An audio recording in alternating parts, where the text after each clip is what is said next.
Hello bachcho, let's see the question. Germ cells in female gonad and the male gonad begin undergoing meiosis simultaneously.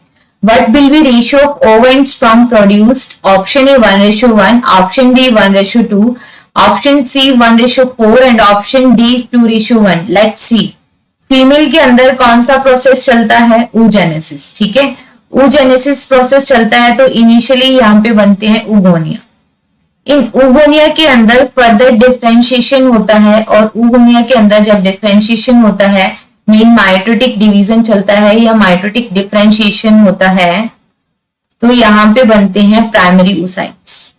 ठीक है, और in primary oocytes के अंदर division चलता है meiotic division. और ये जो फर्स्ट मियोटिक डिवीजन चलता है इनिशियली प्रोफेज स्टेज तक स्टॉप हो जाता है प्रोफेज फर्स्ट तक. ठीक है, लेकिन ये जो डिवीजन है it is the unequal division. Unequal division होने से यहाँ पे अनइक्वल साइज की सेल्स बनती हैं. लार्जेस्ट जो साइज सेल होती है उसको बोलते हैं सेकेंडरी oocyte और जो स्मॉलर सेल होती है उसको बोलते हैं first polar body. Later on क्या होता है सेकेंडरी oocyte के अंदर during the time of reproductive life इस सेकेंडरी oocyte के अंदर फर्दर डिवीजन होगा और फिर क्या बन जाएगी एक सेकेंड पोलर बॉडी. ठीक है, and one cell is ovum. ठीक है, और यहाँ पे फर्स्ट मियोटिक और यहाँ पे सेकेंड मियोटिक डिवीजन चलेगा. ये हैप्लॉइड बन गई फर्स्ट मियोटिक डिवीजन से. oogonia भी डिप्लॉइड होते हैं, प्राइमरी oocyte भी डिप्लॉइड. फर्स्ट मियोटिक से सेकेंडरी oocyte बन गई हैप्लॉइड और ओवम भी क्या बन गया हैप्लॉइड नेचर का.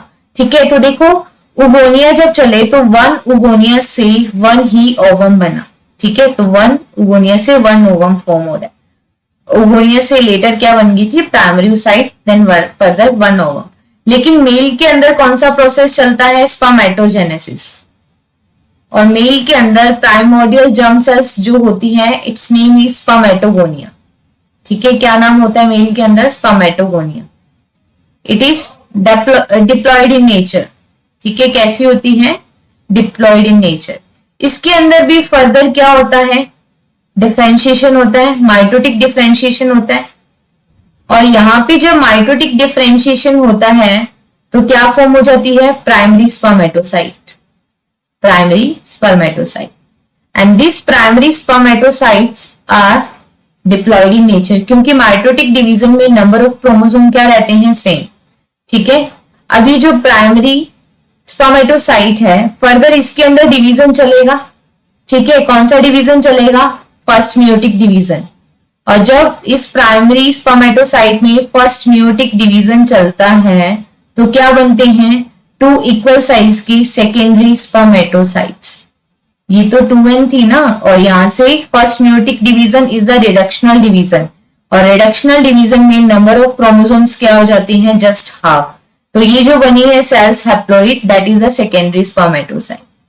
अब इन सेकेंडरी स्पर्मेटोसाइट्स के अंदर चलेगा कौन सा division second meiotic division. Second meiotic division जब यहाँ पे चलता है तो सेकेंडरी स्पर्मेटोसाइट से क्या बन जाते हैं फर्दर स्पर्मेटिड्स. यहाँ पे ये जो बन रहे हैं एक हैप्लॉइड सेल से टू हैप्लॉइड सेल्स बन जाएंगे और वन इससे भी टू तो इसको बोलते हैं spermatid. Further this spermatid transform into sperm के अंदर ट्रांसफॉर्म हो जाएंगे. तो देखो यहाँ पे स्पर्मेटोगोनिया कितना था 1 in number and further it is forming 4 spermatids. ठीक है, तो अब आप रेशियो देख सकते हो. रेशियो क्या आ रहा है 1:4. तो करेक्ट आंसर क्या जाएगा option C. Best of luck.